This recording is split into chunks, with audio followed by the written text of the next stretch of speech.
چی باعث شدش که 20 سال ادامهش بدید؟ به عنوان یه معلم 18 ساله که دارم درس میدم. عشقم. انگلیسی چقدر ممکنه اذیت کنه آدمو. هر چقدر هم پول داشته باشین، شما میلیاردر هم باشین، وقتی که میرید بانک یا اداره‌ای نتونید صحبت کنید، خیلی عقبید. خیلی هم هستن که میان اینجا پارتنر انگلیسی زبان میگیرن، باهاش زندگی میکنن. این انگلیسی خاله زنکیه. گاسپ کنید، عرق، قرمز. هیچ کی هم اینجوری گوسخند به اینا نگاه نمیکنه که با این انگلیسی بلد نیست.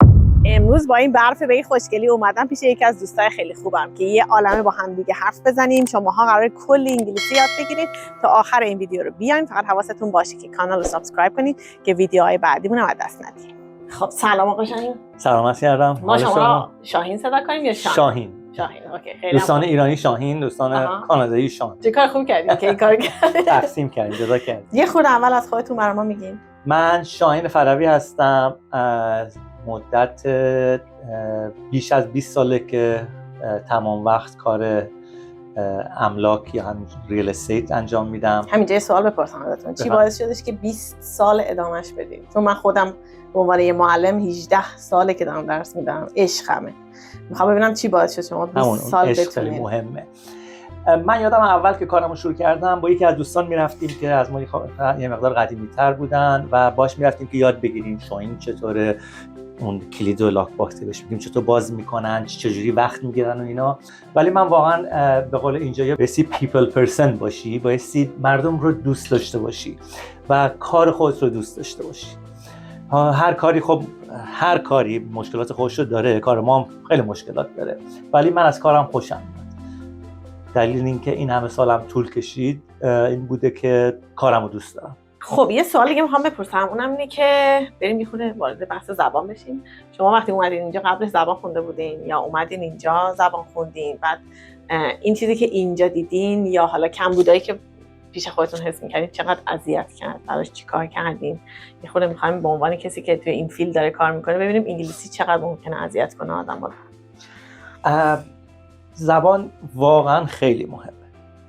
یعنی هر چقدر هم پول داشته باشین، شما میلیاردر هم باشین، وقتی که میرید بانک یا اداره‌ای نتونید صحبت کنید، خیلی عقبید.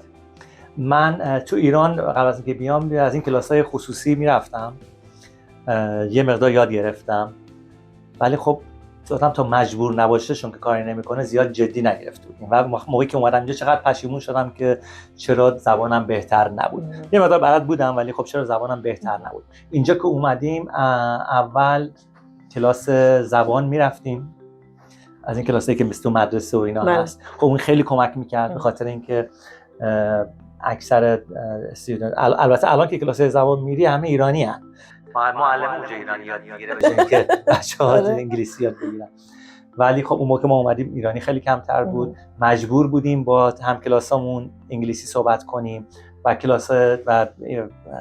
اینجا هم کلاسش خیلی کمک کرد. ولی واقعا میگن که هر یک کلمه انگلیسی بیشتر باشی یه روز جلو هستی. واقعا این رو من به چشم دیدم.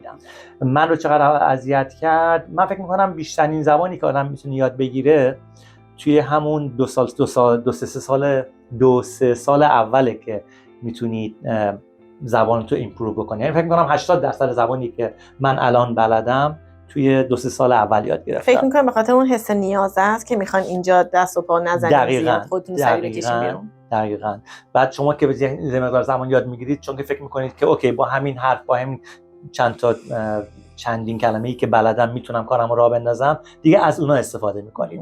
البته نمیگم اصلا آدم یاد نمیگیره، به مرور زمان تو محیط کار که میره، تو اجتماع که هست، تلویزیون، رادیو، مرکز خرید، هر جا که میری، آدم چیز هر روز. من همین الان داشتم بعد از 30 سال، بیش از 30 سال دارم تو کانادا زندگی میکنم، هنوزم من شده که مثلا یه سری کلمات جدید یاد بگیرم. مخصوصا پیج شما رو که جدی میگم، حالا نه اینکه بخوام جلوی یوتیوب بخوام اینو بگم، اینو واقعا جدی میگم. من خیلی چیزای جالب برای من پیجتون جالبه. یعنی یه سری اصطلاحاتی که میگم اوه من اینو شنیده بودم ولی دقت نکرده بودم، یا اینکه نه من این اصلا نمیدونستم. میگم حتی بعد از 30 سالم برای من اصطلاحاتی که شما تو پیجتون استفاده میکنید برای من خیلی جالبه. موقعی که داشتیم میومدیم اینجا دیدم یه سری همکاراتون اینجا انگلیسی زبانن. اینا کمک میکنه به آدم یا دوستان برن تو محیط ایرانی غرق شن؟ وقتی میخوان انگلیسیشون رو خوب بکنن، همکاراشون و لوکیشنی که توش کار میکنن آیا مهمه؟ یعنی منی که میخوام اینجا مثلا توی یه کمپانی نمیدونم ساختمان‌سازی کار بکنم، مهمه آدمایی که دور و برم هستن انگلیسی زبان باشن یا فارسی زبان بودنشون هم میتونه اوکی باشه و من انگلیسیم همچنان خوب شه؟ میخوام ببینم تو این محیط یاد گرفتن زبان رو شما چیزی تجربه کردین؟ مطمئناً با شما وقتی که با یکی صحبت میکنید که انگلیسی زبان باشه خیلی تاثیر داره، خیلی خیلی خیلی راحت، خیلی سریعتر جلو میافتین. خیلی هم هستن که میان اینجا پارتنر انگلیسی زبان میگیرن، باهاش زندگی میکنن، خیلی سریعتر یاد میگیرن. خیلی دیگه زودراه میفته. ولی سر کار اون عبارتایی من خیلی وقتا به دانشجوها میگم انگلیسی خاله زنکی، یعنی از موقعی که از این آفیس میری بیرون میخوای بری یه قهوه بخوری با هم، مثلا دیدی فلانی چی کار کرد، اون یکی چرا امروز دیر اومد مثلا سر کار، یا این چرا چند وقت نمیاد، این انگلیسی خاله زنکیه. آفرین. وقتی میخواین حرف بزنی کلی چیز اون موقع یاد میگیریم. اوایل که من اومده بودم کانادا خجالت میکشیدم برم اینور اونجا صحبت کنم. آره. اصلا من یادمه که اینجا دانشگاه که میرفتم نوبت من میشد که مثلا برم پرزنتیشن داشته باشم، عرق قرمز، فکر میکردم به خاطر اینکه حالا لهجه دارم، اینکه لهجه رو همیشه خواهیم داشت، یا اینکه انگلیسیم خوب نیست، مثلا دیگران کامفتبل نبودم، راحت نبودم که بخوام صحبت کنم. ولی بعداً دیدم که به قول یکی از دوستان میگفت که حتی پرایم مینیستر قبلیمونم اونم چون که مال مونتریال بود اونم لهجه داشت، اونم لهجه فرنچ داشت. اینجا هر کی که شما ببینید، همون کانادایی هم که شما میبینید، اون کانادایی که نیست، این کشور مال سرخپوستاست، همه ما اینجا مهاجریم. اون هم مثلا یه پدر مادر یا اینکه پدر بزرگ مادر بزرگش توی خونه اونم به یه زبان دیگه صحبت میکنه، اونم ممکنه اصلا انگلیسی بلد نباشه، اونم ممکنه لهجه خیلی غلیظی داشته باشه. بنابراین این یک چیز جا افتاده است. اینطور نیست که مثلا ما تو ایران یکی میومد مثلا توی یه شهری مثلا اگه با یه لهجه دیگه صحبت میکرد مثلا یه جوری مثلا برای مردم مثلا میخندیدن که مثلا یه جوری دیگه نگاش می‌کردن. آره یه جوری دیگه نگاش می‌کردن. اینجا واقعا اینطوری نیست. این چیز اصلا برای ما مهمه، برای دیگران اصلا مهم نیست. شما میرید اداره بانک انگلیسی بلد نباشید، اصلا به یه چشم دیگه به شما نگاه نمی‌کنن، میرن یکی میارن که براتون توضیح بده، اینکه سعی می‌کنن اصلا حتی کمکتون می‌کنن، یعنی وقتی چیزایی نمی‌تونین بگین اونا میگن، چون خودش فکر می‌کنه یا خودش یه روزی تازه نیوکامر بوده، یا اینکه پدر مادرم میگفتن اعضای خانواده‌اش اینا، ولی همه درک میکنن، اصلا آدم نباید خجالت بکشه. من همیشه میگم اونی که درک نمیکنه مشکل شخصیتی داره، یعنی اون خودش ذاتاً اصلا آدم بدیه، ولی غیر از اون معمولا همه کمک میکنن که دقیقاً. آره اینجا واقعا همه کمک میکنن. یعنی میخوام به دوستان بگم که سعی کنید که پررو باشید، برید صحبت کنید. من اونایی میبینم که قشنگ اصلا انگلیسی هم شاید خیلی انگلیسیشون ضعیف باشه، ولی میرن قشنگ صحبت میکنن، میبینم قشنگ کارشون داره راه میفته، هیچ کم اینجوری گوسخند به اینا نگاه نمیکنه که این انگلیسی بلد نیست. نه، خیلی این تو این کشور حداقل نمیدونم کل کشور صحبت نکنم، توی تورنتو این مسئله خیلی مسئله حل شده. مرسی که اینو گفتین، چون من همیشه اینو میگم هیچ کی باور نمیکنه. نه واقعا همینطوره. خب یه چند تا لغت یا اصطلاح هر چی که به ذهنتون میرسه که مثلا من الان ماه اولم اومدم اینجا، ولی شمایی که الان سال‌هاست اینجا زندگی می‌کنین قشنگ جزئی از زبانت شده و بعد اگر استفاده کنی من متوجه نمیشم منظورتون چیه. یه چند تا از اینا به ما یاد میدید؟ چیزی که آدم خیلی استفاده میکنه دیگه به ذهنش نمیاد اگر هر روز میخواد استفاده کنه. مثلا یکی زنگ میزنه میگیم میخوام خونه بخوام ببینم، معمولا ما میگیم شوینگ. وقتی میریم یه خونه رو نشون میدیم، همش زنگ میزنیم که من بعد 2 تا اپوینتمنت گرفتم برای شوینگ که بریم ببینیم خونه رو. بعد یکی که میخواد خونه‌شو بفروشه بهش معمولا میگیم لیستینگ، یعنی خونه رو لیست میکنیم توی اون سیستمی که ما داریم بهش میگن MLS. آفر خیلی استفاده میکنیم ما، چون که هیچ کلمه دیگه‌ای همون قرارداد آفر میشه، قرارداد که ما میگیم آفر رو براتون بنویسیم، براتون آفر ما رو قبول کردن یا آفر ما رد شد. میگم این خیلی ساده شو بخوایم در نظر بگیریم. شما میرید خونه رو میبینید، میگید من از این خونه خوشم اومده، من ازتون میپرسم میخواید برات آفر بذارم؟ یعنی آفر بذارم یعنی اینکه قرارداد رو آماده بکنم بفرستم برای ایجنت فروشنده و اونا نگاه کنن ببینن اصلا آفر ما رو قبول میکنن و بعد موقعی که آفرمون قبول شد میگم که آفر ما قبول شد. چون اینو میدونید من چرا به ذهنم رسید، خونه خودمونی که ما می‌خواستیم بگیریم مالتیپل آفر شده بود. آفرین 8 تا آفر داشت. آره. یعنی همه دنبال خونه بودن. بعد چیزی که باعث شدش که مثلا به ما بدن، نمیدونم دلشون سوخت یا نه هیچ کی دلش نمیسوزه، به خاطر اینکه اصلا چیز شخصی رو ما در نظر نمیگیریم. مثلا اگه من یه لیستینگ داشته باشم یعنی اینکه شما که نمیدونید، من خوندم سعی می‌کنم برای بیننده‌هاتون توضیح بدم. موقعی که یه لیستینگ داریم، یعنی من یه خونه دارم برای فروش، ممکنه که 10 تا آفر بیاد براش. یعنی 10 نفر پیشنهاد خرید اونجا رو بخوام بدن. من خیلی چیزهای مختلف رو می‌بینیم. قیمت یکی از گزینه هاست که قیمتی که ما گفتیم می‌خوایم بدیم، قیمت یکی از گزینه هاست که بعد اصلی ترین گزینه هم هست، ولی تنها گزینه نیست. موقعی که شاید آفر شما به خاطر این قبول شد که تاریخ کلوزینگ هم یعنی اون زمانی که می‌خوایم خونه رو تحویل بگیریم، که تاریخ کلوزینگتون با تاریخ کلوزینگی که فروشنده میخواد مطابقت میکنه.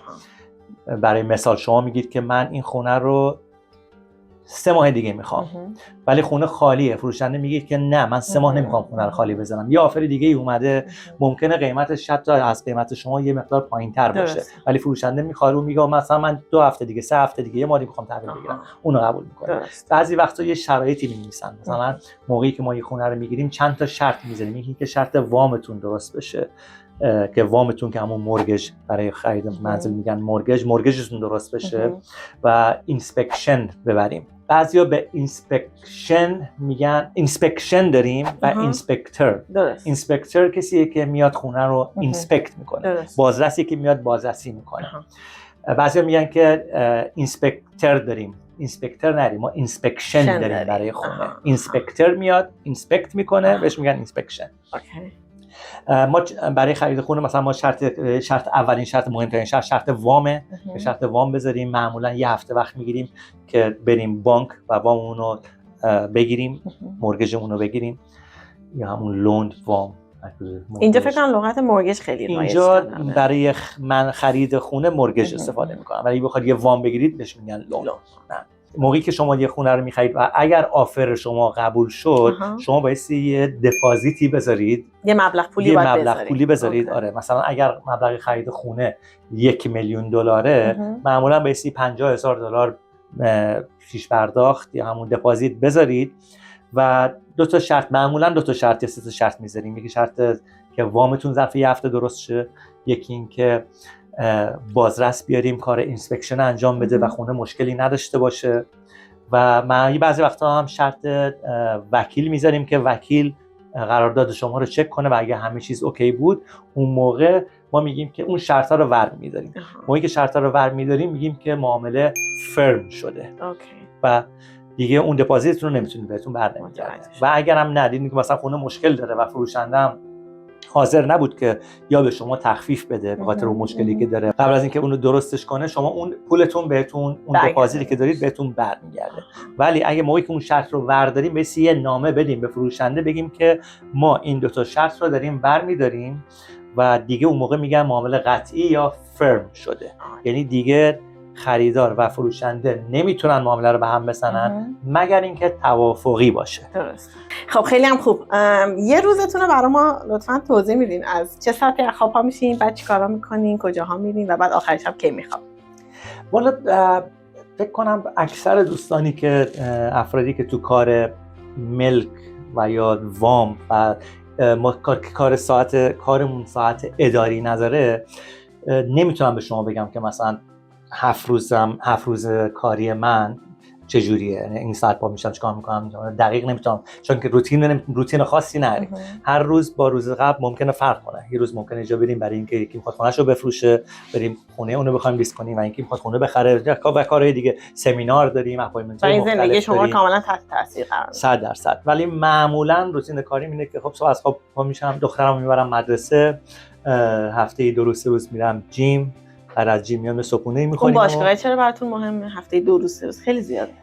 با اینکه اونجا میرم هی ساعت نگاه میکنم که تموم میشه که برم خونه، ولی یک انرژی میده به آدم واقعا فرش میشه. اون خستگی خوبه. مطمئنم اونایی که جیم میرن خیلی که دارن نگاه میکنن جیم حتما میرن میدونن که چی میگم. بعد با ویدیو یوتیوب کار میکنین یا مربی دارین یا خودتون بلدین؟ نه، من اگه مربی نداشته باشم امکان نداره بخوام برم جیم و با مربی میرم که خوشم کنه که انجام بدم. دقیقاً. اوکی. خب بعد باشگاه چیکار میکنین؟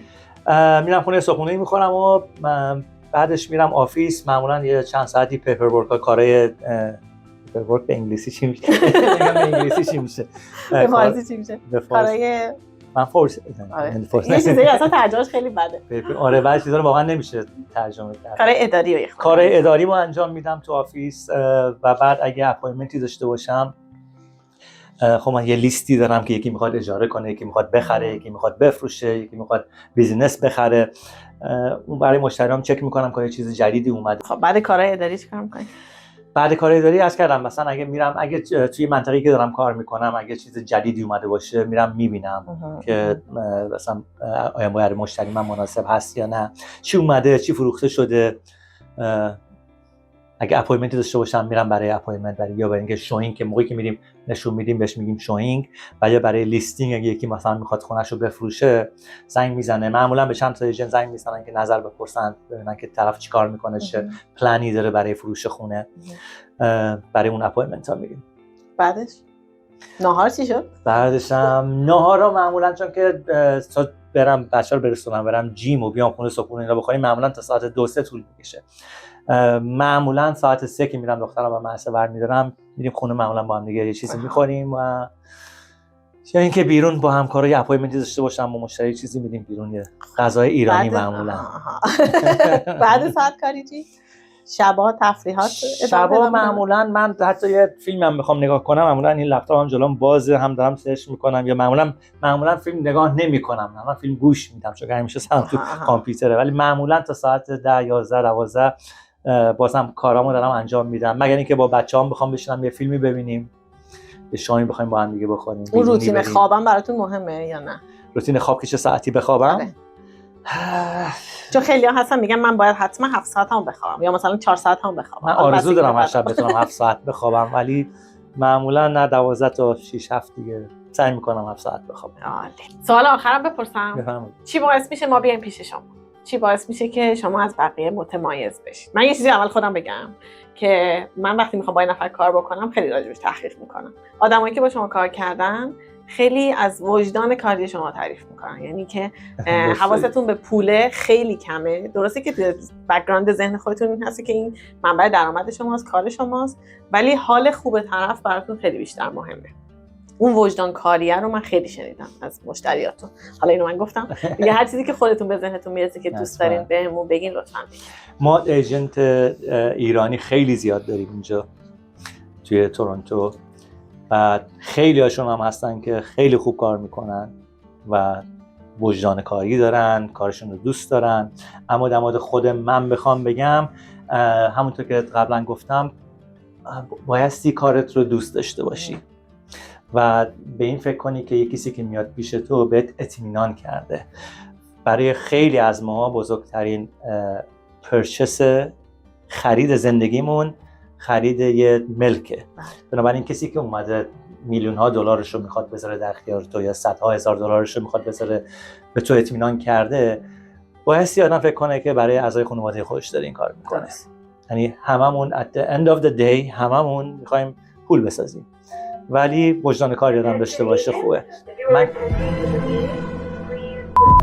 اطلاعات خیلی مهمه. شما اطلاعات به روز در واقع منظورتونه. اطلاعات به روز، بله، و تجربه کاری خیلی مهمه. شما در هر زمینه‌ای، حتی اون کسی که میره کنار خیابون کبابم میزنه، بله، بعد از سالها یاد میگیره کارش رو بهتر از اون کسی که تازه اومده تو این کار انجام میده. نمیخوام بگم همکارای جدیدمو بیارم پایین، درست، ولی برای خود شخص من به نظر من تجربه خیلی مهمه.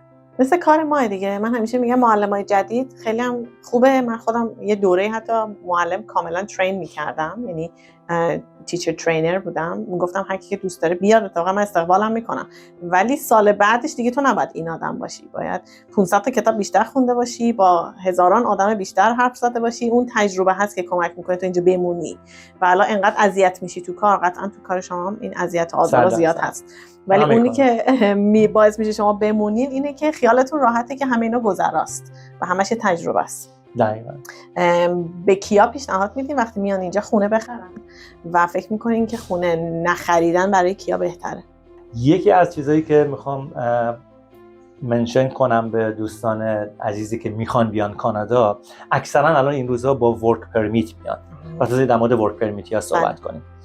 اونایی که با ورک پرمیت میان سعی کنن اگر دوستی آشنایی کسی اینجا دارن سعی کنن از قبل از اینکه بیان کارهای خرید منزل یا اجاره منزلشون رو از قبل انجام بدن، به خاطر اینکه الان کسایی که با ورک پرمیت میان خیلی خیلی خیلی سخت بتونن خونه بخرن و یا وام یا همون مورگیج بگیرن. چرا علتش چیه؟ به خاطر اینکه موقعی که شما برای خرید، اگه موقعی که شما هنوز مقیم کانادا نیستید با ورک پرمیت میاید، بایستی 25% اضافه تر از کسی که مقیم اینجای ساکن اینجاست 25% اضافه تر از اون پول بدید. البته اون اگر ظرف 4 سال اون اقامتتون رو بگیرید اون پول بهتون برمیگرده، ولی خب 25% یعنی 1 میلیون میخواید خونه بخرید 250,000 تا اضافه تر از شمایی که ساکن اینجا هستید به کی باید پرداخت بشه؟ به دولت باید پرداخت بشه.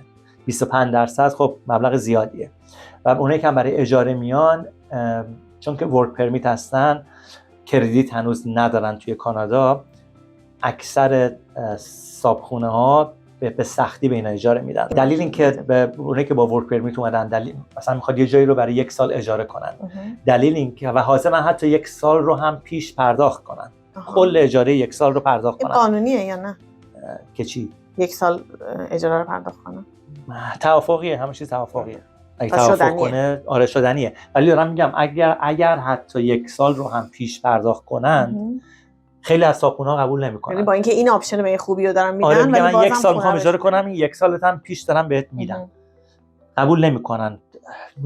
چرا قبول نمی‌کنن؟ به خاطر اینکه اون صاحب خونه میگه که اوکی شما برای 1 سال اینجا اجاره کردید، بعد از 1 سال اگه شما کار نداشته باشید، پولم نداشته باشید، من چه گارانتی هست که شما اجاره‌مو پرداخت کنید؟ درست.